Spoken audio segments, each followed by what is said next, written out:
So, outside of the rules, what kind of place is this? A farm where everything looks normal until you notice what's missing. That's reassuring. One piece of advice: if the farmer says everything's fine, don't believe him, Why?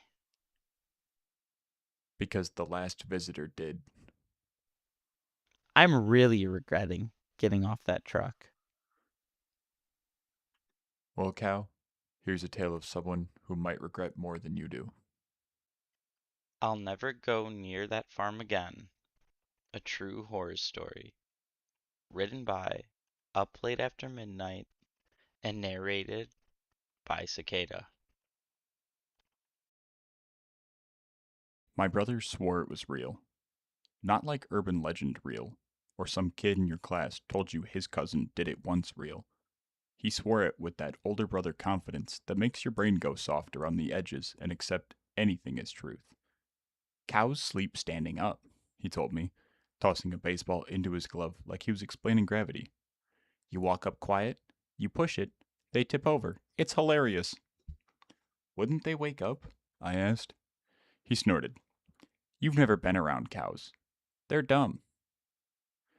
That was in the summer before 8th grade, when I was 13 and the world still had borders. The border of the yard light, the border of the last house on Maple, the border of the gravel road that ran past the river and into the cornfields where your parents didn't want you to go after dark. This was also before you could argue a fact by pulling a glowing rectangle out of your pocket. If my brother said it, if the older kids at the pool said it, if you saw it in some half watched movie on cable late at night, then it lived in the same category as Bigfoot and quicksand. Maybe fake, maybe not, but definitely worth testing when you had time, a bike, and a summer of endless nights. I'd lived in Larkspur, Kansas my whole life. Not the fancy Larkspur you see on postcards. Ours was a small town with a grain elevator you could see from almost anywhere, a water tower with peeling paint, and a single diner that smelled like fryer grease, no matter how many times they deep cleaned. We had one stoplight, we had a high school that doubled as a tornado shelter, we had a cemetery that sat on a hill like it was watching us, and we had farms. Farms ringed us the way darkness rings a campfire. You could ride 10 minutes out and be surrounded by corn that grew taller than your head, soybeans that shimmered like fish scales when the wind hit them just right, and pasture land fenced off with barbed wire that hummed when you touched it. That summer, cow tipping became the question that wouldn't leave my mind. I asked my parents once at dinner, careful, casual, like I was asking what time it was. My mom gave me a look over her iced tea. Where did you hear that? Nowhere, I lied. Just heard. Dad's fork paused halfway through his mouth. Don't mess with the livestock. You hear me?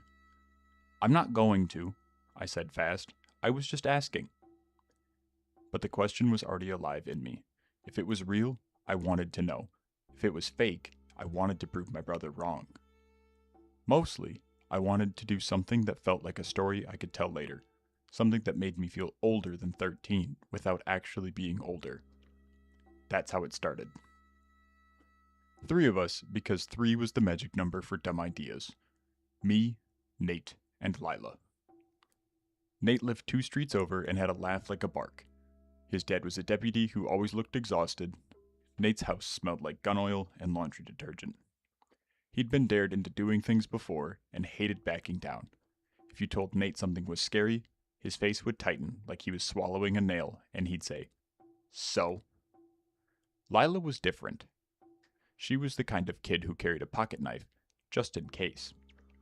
She had freckles and a mouth that didn't hesitate.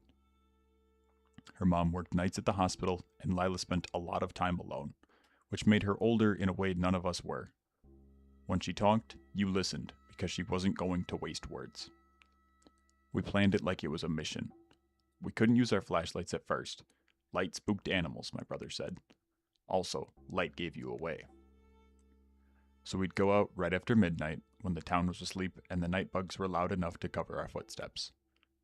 We'd ride our bikes out past the last streetlight, past the feed store, past the place where the pavement gave up and turned to gravel. We'd cut across the drainage ditch and follow the fence line to Harlow Farms. Harlow's farm was the closest one with cows. Mr. Harlow was a heavy man with a red face who sold sweet corn from the table by the road. His pasture backed up to a thin stand of cottonwoods and then more fields beyond. The cows were black and brown and big enough to make you feel small even in the daylight. We told ourselves we weren't going to hurt them, we were just going to see, just to test the myth. And if it worked, well. That afternoon, I stole a flashlight from the junk drawer in our kitchen. It was one of those old metal ones that took D batteries, and it felt like it could crack someone's skull if you swung it. I also took a handful of batteries from the pack under the sink, because I'd learned the hard way that flashlights always died right when you needed them. My brother wasn't home. He'd left in his beat-up truck to go drink beer by the river with kids who'd already graduated. He didn't know we were trying to fact-check his story. If he had, he'd have laughed and called me a baby, and then somehow convinced himself to come along to make it worse. That night, I told my parents I was sleeping at Nate's. Mom barely looked up from her book. Be home by noon tomorrow. Pancakes. Okay, I said, heart banging in my throat. Dad grunted approval from behind the newspaper. At Nate's, we sat in his basement playing Sega and pretending we weren't waiting for the clock to crawl forward. Lila came over around 10 with a backpack and that kind of calm you only have when you're either fearless or already broken in some way. What's in the bag? Nate asked. Stuff, she said. Stuff like what? I asked. Lila unzipped it enough for us to see. A small first aid kit, a pocket knife, a lighter, a pack of gum, a roll of duct tape, and a length of rope. Nate blinked. What are we doing? Cow tipping or kidnapping? Better to have it, she said, and zipped it back up. We didn't say it out loud, but the truth was, it felt good to have someone like Lila with us. It made us feel less like we were trespassing kids and more like we were prepared. When midnight finally came, it didn't feel like the movies. It didn't feel dramatic. It felt ordinary. The house creaked. The air smelled like carpet and old soda. Nate's dad was snoring upstairs, a steady saw through the floorboards. The world outside was black, but not empty.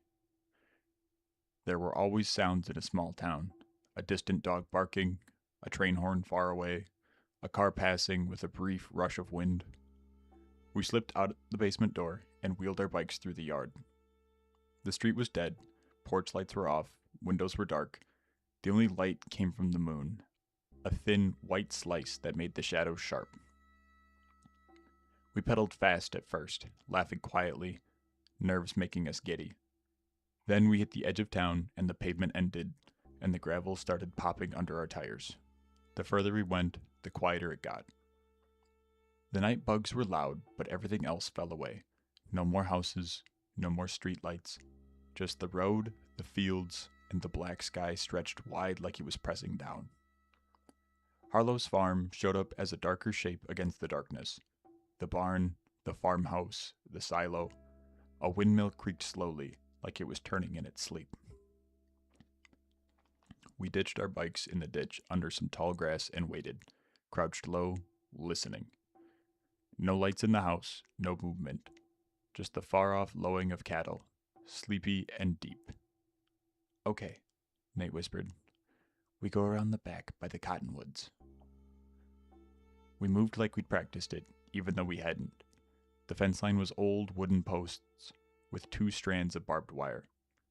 The pasture beyond was a wide open stretch of grass that looked gray under the moonlight. We found a spot where the lower wire sagged, and we ducked under carefully, trying not to get our shirts caught. The moment my back cleared the wire, I felt something in my stomach drop, a sense of being somewhere I was not supposed to be, somewhere the rules didn't protect me. The pasture smelled like warm animal and grass and something else, a sour edge that I didn't recognize then. We walked slowly, barefoot to keep our sneakers from crunching too loud. The cows were scattered in lumps across the field, dark shapes against the lighter grass. See, Nate whispered, they're asleep. Are they? I asked. Lila didn't answer. She was staring. We got closer to the first cow, and my heart started banging harder. Even sleeping, it was huge. Its sides rose and fell, slow and steady. Its head was down, its legs were straight, locked the way my brother said. Nate grinned at me, white teeth in the dark. He held up his hands like a wrestler about to push someone out of the ring. Ready? He mouthed. I nodded, even though my mouth was dry. We crept up either side. Nate put his palms against the cow's flank, and I did too, because that was the plan, 2 people pushing. The cow's hide was warm under my hands, coarse hair. It smelled like earth and manure. Nate counted silently with his fingers. 3, 2, 1. We pushed. Nothing happened. The cow shifted, a small ripple under our hands, and then suddenly its head jerked up. Its eyes caught the moonlight and flashed wet and black.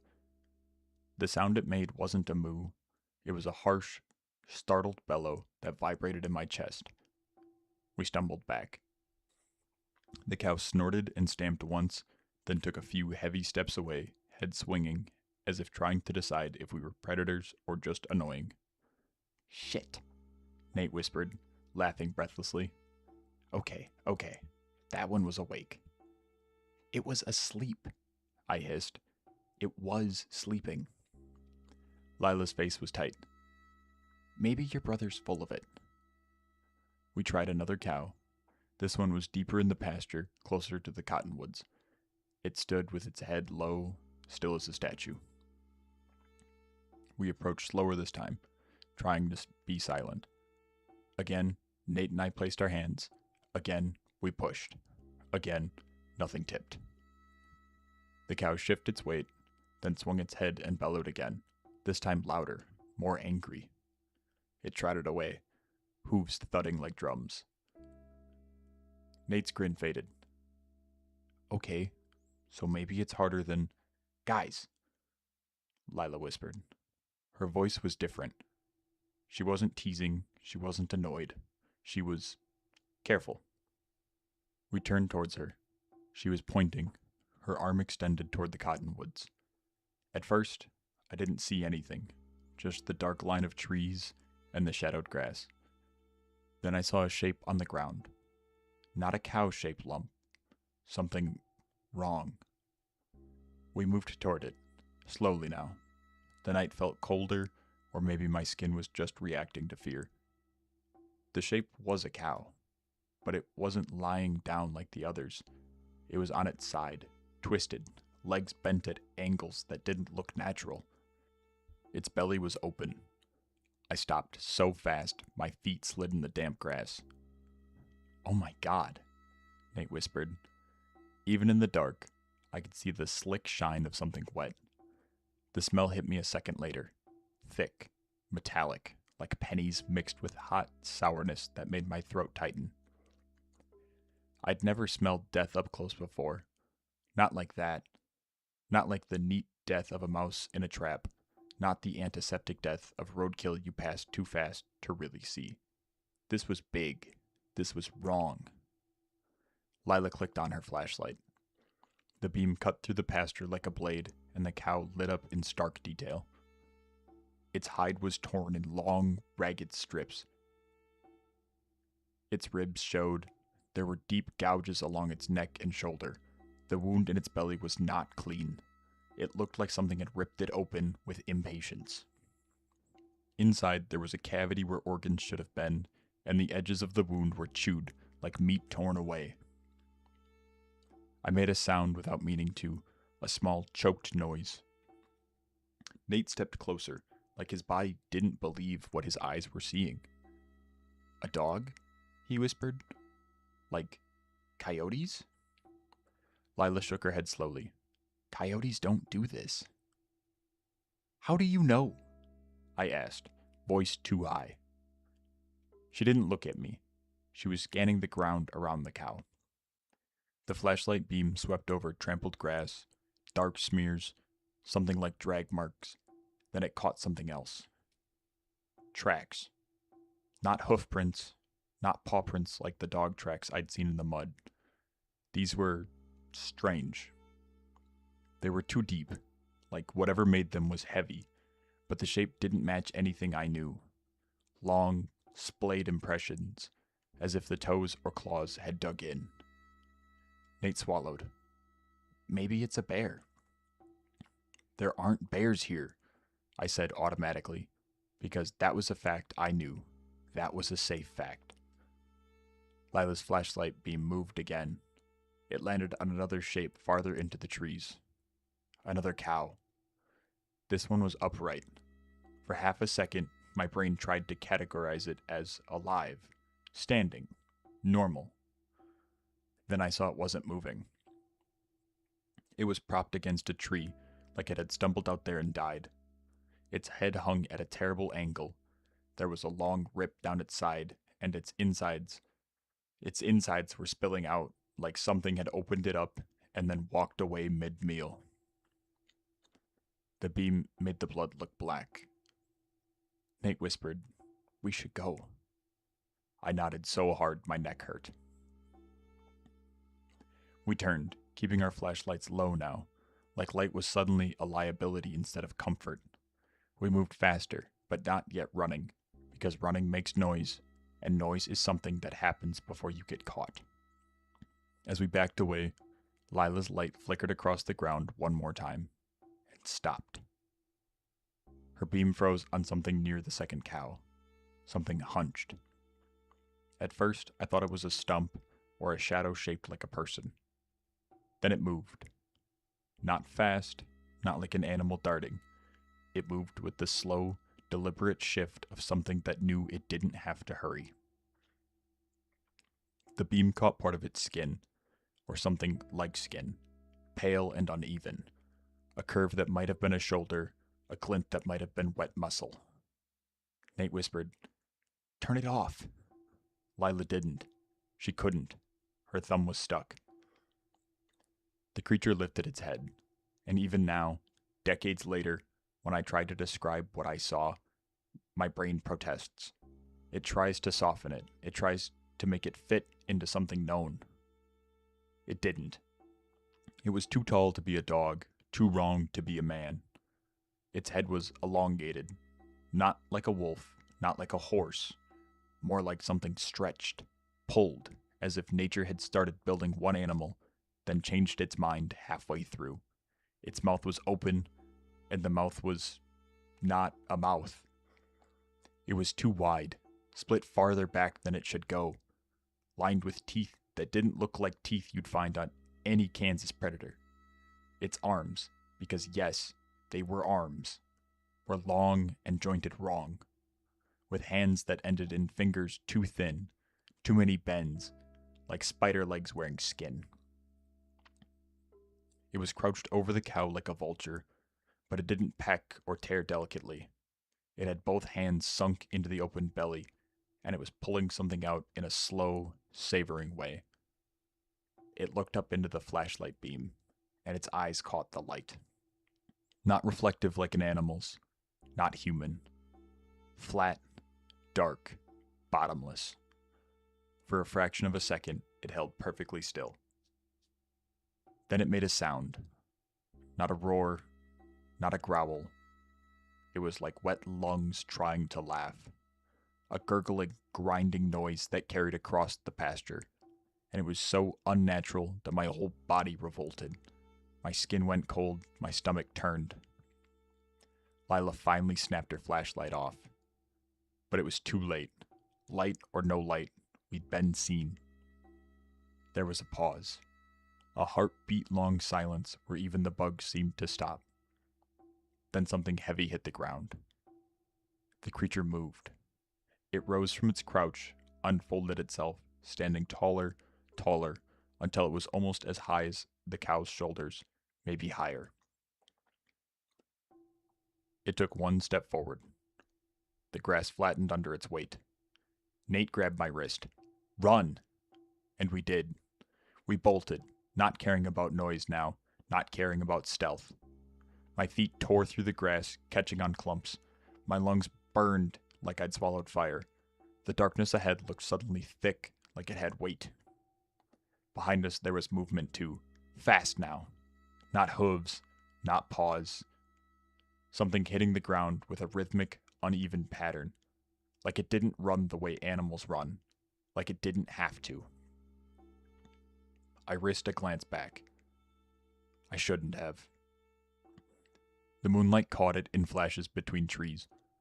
Long limbs, a pale sheen, and a head that bobbed too smoothly for something made of bone.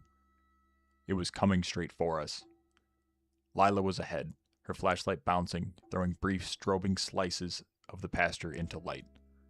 Nate was beside me, his face a mask of panic. "Fence!" Lila shouted. I saw it up ahead, the barbed wire line we ducked under. It looked impossibly far. We sprinted.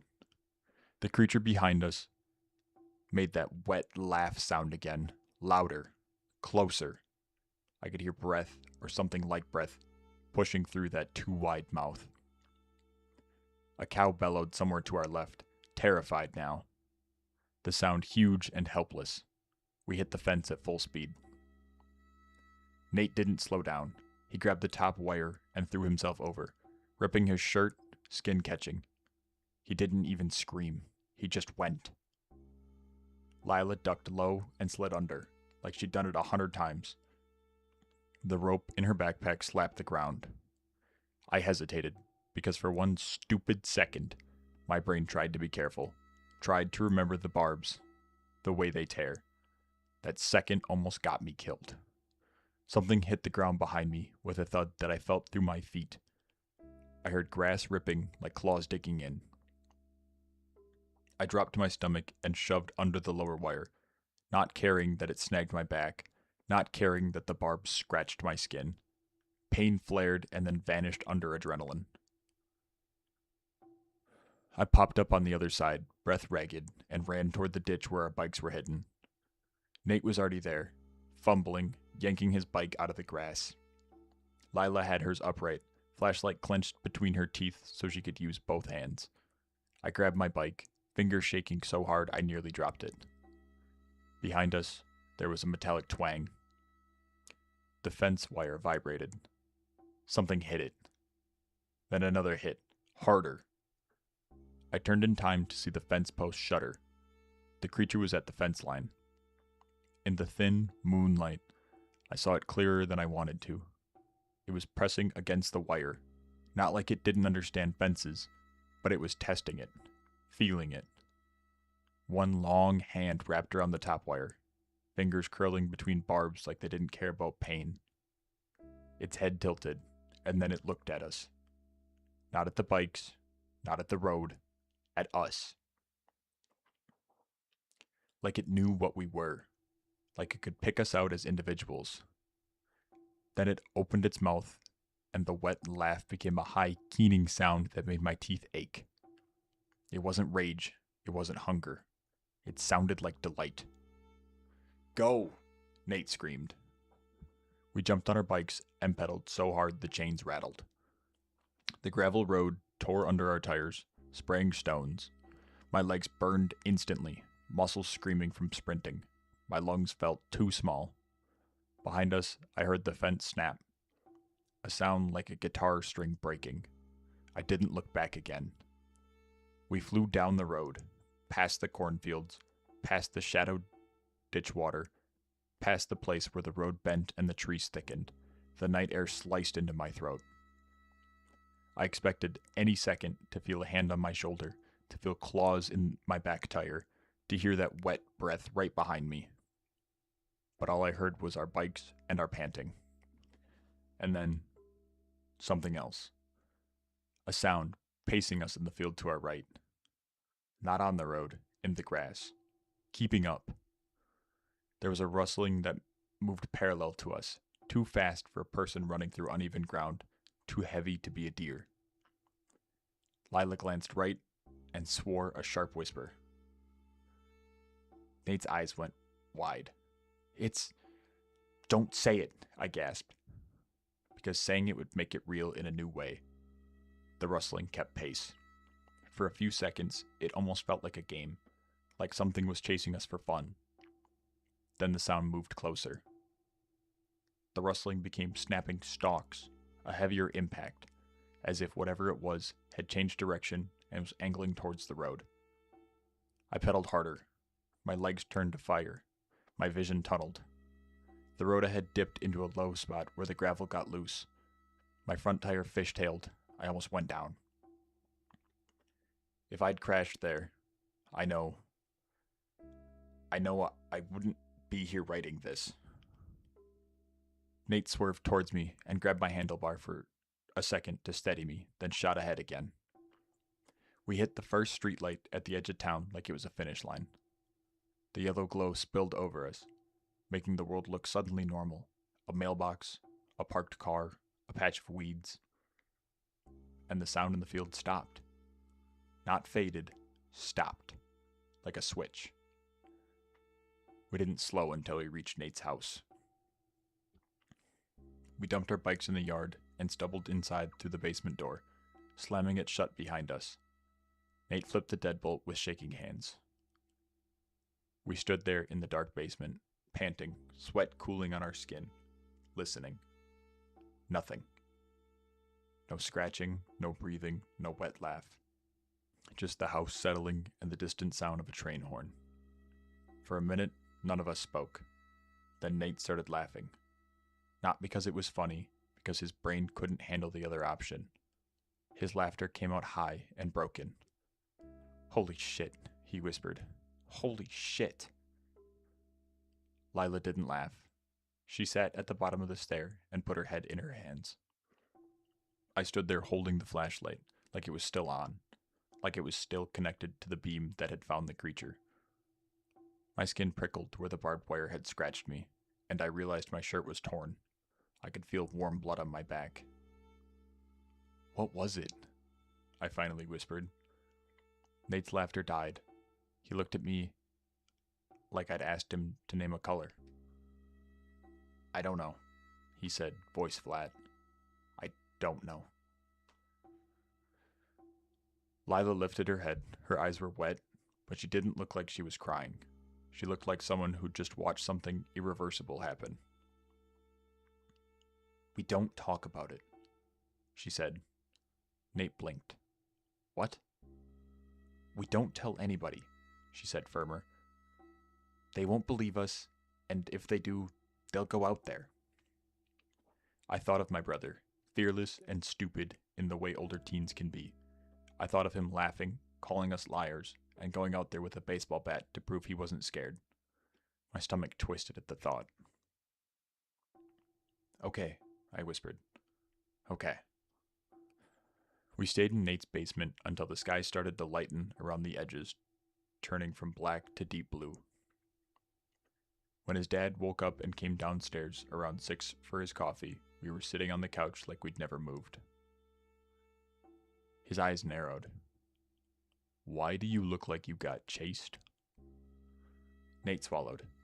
"Nightmare," he said quickly. His dad looked at our dirty shoes, the grass stains, the torn shirt on my back. He opened his mouth like he was going to press. Then he saw Lila. Something shifted in his face. Maybe because Lila never looked scared, and she looked scared now. He didn't ask again.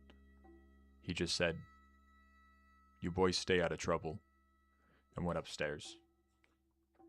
I went home around 10, earlier than I'd said. Mom took one look at me and asked, "What happened?" "Fell," I lied. She frowned at the scratches on my back when I changed shirts, but she didn't push. In small towns, parents learn a certain kind of resignation. They know their kids will break rules, they just hope the rules break back gently. For weeks after, I couldn't sleep right. Every time I closed my eyes, I saw that beam of light landing on pale, uneven skin. I heard the wet laugh. I pictured fingers wrapping around barbed wire like it was nothing. I started checking my window at night, even though we lived in town, even though there was no pasture behind my house. I listened for rustling grass when I walked home from anywhere after dark. Nate got quiet. He stopped daring people to do things. He stopped laughing at scary stories. When someone told a joke about cow tipping in the locker room, his face went pale and he left. Lila didn't come around as much. When she did, she was sharp and tense, like she was holding herself together with willpower alone. One afternoon in late July, about 3 weeks after the farm, I rode my bike past Harlow's place and the main road in broad daylight. I told myself it was curiosity. Really, it was compulsion. Like if I looked at it in sunlight, it would become less real. The pasture looked normal. Green grass, cows scattered, chewing and flicking their tails. But there were fewer of them. And along the fence line, every post had been reinforced with new wire. Fresh, shiny barbed wire, layered over the old. There were also signs nailed up. No trespassing. Private property. Violators will be prosecuted. I saw Mr. Harlow standing by the barn with 2 other men. One of them was Nate's dad. They weren't talking like neighbors. They were talking like something had happened. Their bodies were stiff, faces serious. When Mr. Harlow looked out towards the pasture, he didn't look angry. He looked afraid. I pedaled past slowly, heart hammering. That night, I heard sirens. Just once, around 2 in the morning. They went out toward the farms, then faded. In the morning, my mom said at breakfast, "Did you hear about Harlow's cows?" I froze with my spoon halfway to my mouth. Dad grunted. Coyotes, they think. Maybe wild dogs. Took 2 more last night. Mom shook her head. 2 more? That's awful. Dad sipped coffee. Harlow's going to start shooting at anything that moves. I stared at my cereal as it went soggy.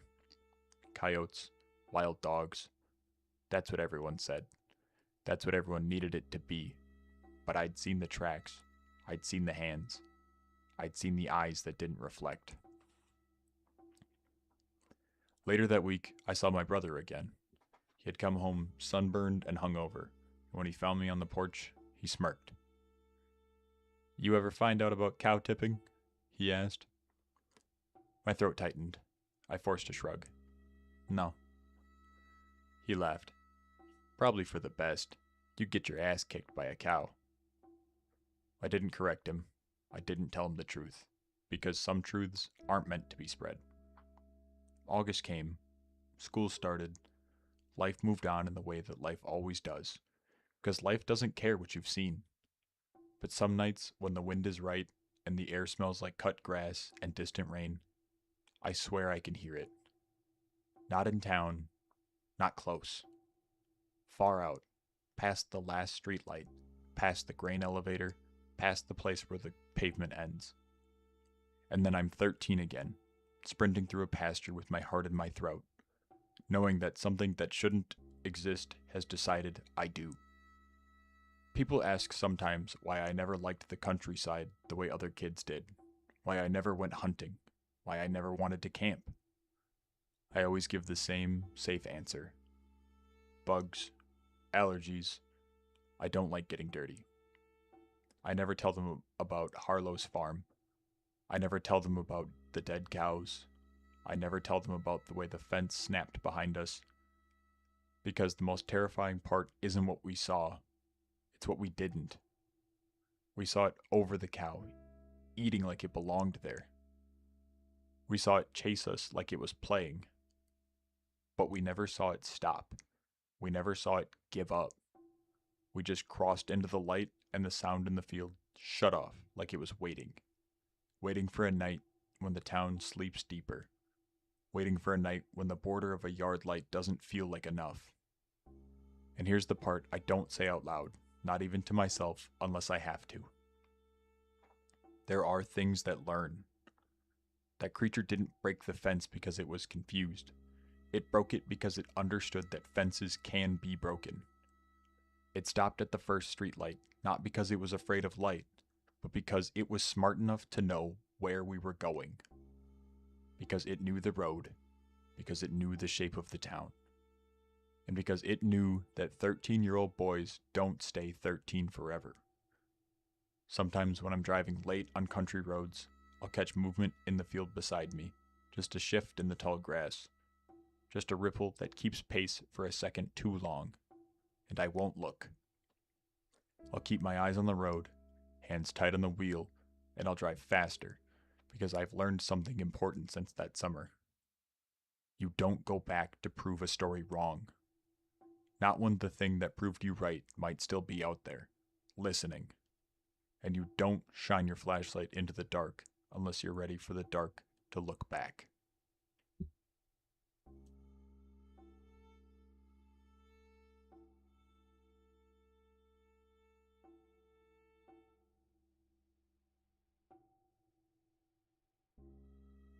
Did those cows really get mauled like that? Yes, this is why I explain these things and tell you these tales. Well, I suppose I'll have to figure out this place out and last longer. I sure hope you do, my four-legged friend. Wow, he's gone already. Guess it's time to bed down for the night.